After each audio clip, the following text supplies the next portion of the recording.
والذی خلقکم من نفس واحدہ، کہ اللہ وہ عظیم الشان ہستی ہے کہ جس نے تمہیں ایک جان سے اتنی بڑی کائنات کو بنا دیا ہے اور اتنے انسانوں کو پھیلا دیا ہے۔ حضرت اکرمہ کا قول ہے کہ اس آیت میں خطاب عام ہے ہر ایک شخص کو، اور معنی یہ ہے کہ اللہ وہی ہے جس نے تم میں سے ہر ایک کو ایک جان سے، یعنی کہ اس کے باپ سے پیدا کیا اور اس کی جنس سے اس کی بیوی کو بنایا۔ پھر جب وہ دونوں جمع ہوئے اور حمل ظاہر ہوا اور ان دونوں نے تندرست بچے کی دعا کی اور ایسا بچہ ملنے پر شکر ادا کرنے کا وعدہ کیا، پھر اللہ رب العزت نے جب انہیں ویسا ہی بچہ عنایت فرمایا، ان کی حالت یہ ہوئی کہ کبھی تو وہ اس بچے کو تباہی کی طرف نسبت کرتے کہ یہ تو عام روٹین کا ہے اور یہ تو نیچر ہے، یہ تو طبیعت ہے اور اس میں اللہ کا کوئی دخل نہیں ہے، جس طرح دہریوں کا حال ہے کہ وہ کہتے ہیں زمانہ خود بخود ہی چل رہا ہے، کوئی بھی چلانے والا نہیں ہے۔ تو ان لوگوں کا بھی یہ حال ہوا کہ انہوں نے اللہ کا شکر ادا کرنے کے بجائے انہوں نے کہا یہ تو ویسے ہی عام روٹین ہے اور ایسے ہوتا ہی ہے، اور کبھی ستاروں کی طرف نسبت کی، جس طرح ستارہ پرستوں کا طریقہ ہے کہ نہیں جی اس فلاں ستارہ فلاں سے ٹکرایا ہے تو اس سے جو ہے یہ ایسے حالات پیدا ہوئے ہیں اور اس وجہ سے ہمیں اولاد نصیب ہوئی ہے، اور ستاروں کی طرف نسبت کی۔ کبھی بتوں کی طرف نسبت کی، جیسا کہ بت پرستوں کا طریقہ ہے۔ اللہ تعالیٰ نے فرمایا کہ وہ ان سب جتنی بھی چیزوں کو اللہ کا شریک ٹھہراتے ہیں، اللہ ان سب سے برتر و بالا ہے اور اللہ ان سے بلند و بالا ہے اور اس کا کوئی بھی شریک نہیں ہو سکتا۔ وَجَعَلَ مِنْهَا زَوْجَهَا لِيَسْكُنَ إِلَيْهَا، اور اسی میں سے اس کا جوڑا بنایا، یعنی اس کے باپ کی جنس سے اس کی بیوی کو پیدا کیا اور اس کو بنایا۔ اور بنانے کا مقصد کیا ہے؟ لِيَسْكُنَ إِلَيْهَا، تاکہ اس سے وہ سکون حاصل کر سکے اور آرام پا سکے۔ میں کئی دفعہ عرض کر چکا ہوں کہ بیوی جو ہے اس کی تخلیق کا مقصد کیا اللہ رب العزت نے قرآن کریم میں بیان فرمایا ہے کہ بیوی بنانے کا مقصد کیا ہے، اس کو پیدا کرنے کا مقصد کیا ہے؟ لِيَسْكُنَ إِلَيْهَا، تاکہ خامند جو ہے وہ اس سے سکون حاصل کر سکے۔ اور اگر بیوی اپنے خامند کو سکون نہیں پہنچا رہی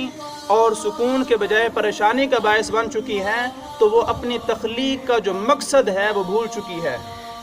جو اس کو بنانے کا مقصد تھا وہ ختم ہو چکا ہے کہ ہر وقت کے لڑائی جھگڑے ہیں اور ہر وقت جو ہے وہ فرمائشیں ہی چل رہی ہیں اور خامند کے حقوق کا خیال نہیں ہے اور خامند کے روزگار کا بھی خیال نہیں ہے کہ اس کی آمدن کتنی ہے، اور اس کی آمدن سے بڑھ کر جو ہے وہ اس سے ڈیمانڈ کی جاتی ہے اور اس کے سکون کو جو ہے وہ خراب کیا جاتا ہے، تو اس نے اپنے مقصد تخلیق کو جو ہے وہ بھلا دیا ہے۔ اس کو بنانے کا مقصد کیا تھا؟ لِيَسْكُنَ إِلَيْهَا، تاکہ خامند جو ہے وہ اس سے سکون حاصل کرے اور بیوی اس کے لیے سکون کا باعث ہو۔ فَلَمَّا تَغَشَّاهَا حَمَلَتْ حَمْلًا خَفِيفًا فَمَرَّتْ بِهِ، پھر جب مرد اس پر چھایا اس سے ایک ہلکا سا پیٹ رہ گیا۔ مرد کا چھانا کنایا ہے جماع کرنے سے، اور ہلکا سا پیٹ رہنا ابتدائے حمل کی حالت ہے کہ حمل کی جو ابتدا ہے اور آغاز ہے وہ اس انداز سے ہوتا ہے۔ خفیفاً فمرت بھی، تو اسے لے کر وہ چلنے لگی اور اس کو اٹھا کر وہ چلنے لگی۔ فلما اسکلت دعوا اللہ ربہما لئن آتیتنا صالحا لنکونن من الشاکرین، پھر جب بوجھل پڑی اور وزن بڑھا، ثقیل ہوئی، دونوں نے اپنے رب اللہ سے دعا کی، ضرور اگر تو ہمیں جیسا چاہیے بچہ دے گا جو نیک ہو، اچھا ہو، صالح ہو، تو بے شک ہم شکر گزار ہو جائیں گے، ہم تیرا شکر ادا کرنے والے بندوں میں سے ہو جائیں گے اور تیرا شکر ادا کریں گے۔ فلما آتاہما صالحا جعل لہ شرکاء فیما آتاہما، پھر جب اس نے انہیں جیسا چاہیے بچہ عطا فرمایا، صالح بچہ عطا فرمایا اور بالکل ٹھیک ٹھاک بچہ عطا فرمایا، انہوں نے اس کی عطا میں اس کے شریک ٹھہرا لیے کہ نہیں جی یہ تو فلاں نے دیا ہے۔ فتعالی اللہ عما یشرکون، تو اللہ کو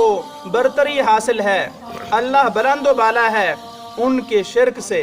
جن چیزوں کے ساتھ یہ اللہ کو شریک ٹھہراتے ہیں۔ بعض مفسرین کا قول ہے کہ اس آیت میں قریش کو خطاب ہے جو قصی کی اولاد ہیں، ان سے فرمایا گیا کہ تمہیں ایک شخص قصی سے پیدا کیا گیا اور اس کی بیوی اسی کی جنس سے عربی کرشی کی، اور تاکہ اس سے چین اور آرام پائے۔ پھر جب ان کی درخواست کے مطابق انہیں تندرست بچہ عنایت کیا تو انہوں نے اللہ کی اس عطا میں دوسروں کو شریک بنا لیا اور اپنے چاروں بیٹوں کا نام عبد مناف، عبد العزیٰ، عبد قصی اور عبد الدار رکھا۔ عبداللہ کوئی بھی نہیں رکھا۔ ان چار بیٹے جو ہیں ان میں سے کسی کا نام بھی عبداللہ نہیں رکھا، بلکہ عبد مناف، عبد العزیٰ اور عبد قصی اور عبد الدار رکھا۔ تو ان لوگوں کو جو ہے وہ خطاب ہے کہ اللہ نے تمہیں بیٹوں سے نوازا ہے، تو تم نے تو وعدہ کیا تھا کہ ہم اللہ کا شکر ادا کریں گے۔ اب شکر کا تقاضا تو یہ تھا کہ تم اللہ کے نام کے ساتھ جو ہے وہ عبد کا لفظ استعمال کر کے تم اپنے بچے کا نام رکھتے، عبداللہ رکھتے، عبد الرحمن رکھتے یا عبد الرحیم رکھتے، اس طرح کے نام رکھتے، لیکن تم نے کسی بچے کا نام بھی اللہ کے نام پر نہیں رکھا اور کسی کو بھی اللہ کا بندہ قرار نہیں دیا، بلکہ تم نے جو ہے اس کے ساتھ شریک ٹھہرانا شروع کر دیا۔ ایشرکون ما لا یخلق شیئا وہم یخلقون، کیا اسے شریک کرتے ہو، اسے اللہ کے برابر ٹھہراتے ہو جو کچھ بھی بنانے پر قدرت نہیں رکھتے، جو کچھ بھی نہیں بنا سکتے اور جو کچھ بھی پیدا نہیں کر سکتے، یعنی بتوں کو جنہوں نے کسی چیز کو بھی تخلیق نہیں دیا اور ان کی خود اپنی حالت کیا ہے، وہم یخلقون، وہ تو خود تخلیق کیے گئے ہیں، وہ خود تو کچھ بنا نہیں سکتے لیکن خود جو ہیں وہ خود بنائے گئے ہیں اور خود تخلیق کیے گئے ہیں، وہ کسی چیز کے خالق نہیں ہیں، وہ تو خود مخلوق ہیں۔ اور جو خود مخلوق ہو اس کو آپ خالق کے برابر کھڑا کریں تو یہ تو انصاف نہیں ہے، یہ تو ظلم ہے۔ مخلوق ہرگز خالق کے برابر نہیں ہو سکتی، اس وجہ سے بت پرستی جو ہے اس کو چھوڑ دینا چاہیے۔ وَلَا يَسْتَطِيعُونَ لَهُمْ نَصْرًا وَلَا أَنفُسَهُمْ يَنصُرُونَ، اور نہ وہ ان کو کوئی مدد پہنچا سکتے ہیں، بت جو ہیں وہ ان کی کچھ بھی مدد نہیں کر سکتے اور نہ اپنی جانوں کی وہ مدد کر سکتے ہیں۔ اس میں بتوں کی بے قدری اور بطلان شرک کا بیان ہے۔ قرآن نے بتوں کو عاجز اور یہ کہا کہ ان کو کچھ بھی قدرت حاصل نہیں ہے، وہ کچھ بھی نہیں کر سکتے، بت پرستی کے خلاف یہ ساری گفتگو ہے۔ لیکن افسوس کہ آج کے کچھ حکمران جو ہیں وہ بت پرستی جو اسلام نے اس سے منع کیا ہے، بت پرستی کو برا قرار دیا ہے اور اس کے خلاف قرآن کی کئی آیات ہیں، لیکن افسوس کہ آج کئی حکمران جو ہیں وہ جا کر بتوں پر دودھ چڑھا رہے ہیں، اور جس بت پرستی سے 1400 سال پہلے اسلام نے منع کیا ہے، آج اسلام کے وہی بیٹے جو ہیں وہ جا کر بت پرستی کر رہے ہیں اور بتوں پر دودھ چڑھا رہے ہیں۔ ڈوب مرنے کا مقام نہیں ہے کہ کافر تو یہ کام کرے، اس کا تو یہ کام ہے، لیکن رسول اللہ کا کلمہ پڑھنے کے بعد بتوں پر دودھ چڑھانے کا مقصد تو یہی ہے کہ اس نے حضور کی قدر نہیں کی، اسلام سے اس کو کچھ بھی حاصل نہیں ہوا، آج یہ بتوں پر دودھ چڑھانے میں جو ہے مصروف ہے اور اس پر مجبور ہے کہ اس کی جو ضروریات تھیں اور جو احکام تھے وہ اسلام نے پورے نہیں کیے معاذ اللہ۔ تو یہ جو طریقہ ہے، یہ جو عمل ہے، یہ کافرانہ عمل ہے،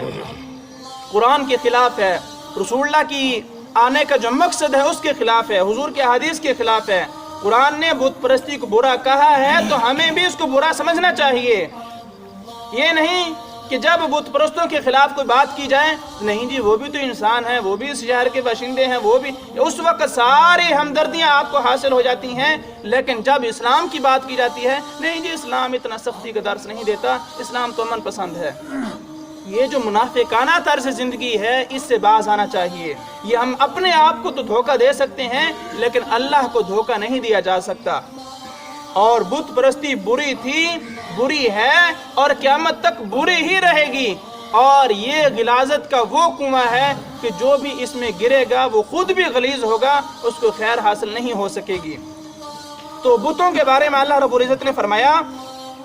کہ یہ تمہاری کچھ بھی مدد نہیں کر سکتے اور نہ ہی اپنے آپ کی مدد کر سکتے ہیں، اور مشرکین کے کمال جہل کا اظہار کیا کہ اتنے جاہل ہو کہ اللہ جو تمہارا خالق ہے تم اس کے مقابلے میں اپنے بنائے ہوئے بت جو ہے وہ شریک ٹھہراتے ہو، تو اس وجہ سے تمہاری جہالت کی انتہا ہے کہ عبادت کا مستحق تو وہی ہو سکتا ہے جو عابد کو نفع پہنچائے اور اس کا نقصان دور کرنے کی قدرت رکھتا ہو۔ مشرکین جن بتوں کو پوجتے ہیں ان کی بے قدرتی اس وجہ کی ہے کہ وہ کسی چیز کے بنانے والے نہیں، کسی چیز کے جو ہے وہ خالق ہی نہیں ہیں اور کسی چیز کے بنانے والے نہیں، بلکہ وہ تو خود جو ہے وہ اپنی ذات میں دوسروں کے محتاج ہیں، دوسروں نے ان کو بنایا ہے اور خود جو ہے وہ مخلوق ہیں، بنانے والے کے محتاج ہیں۔ اس سے بڑھ کر بے اختیاری یہ ہے کہ وہ کچھ بھی نہیں کر سکتے، کسی کی مدد نہیں کر سکتے، اور کسی کی مدد کرنا تو دور کی بات، خود جو ہے وہ اپنے آپ کی مدد نہیں کر سکتے،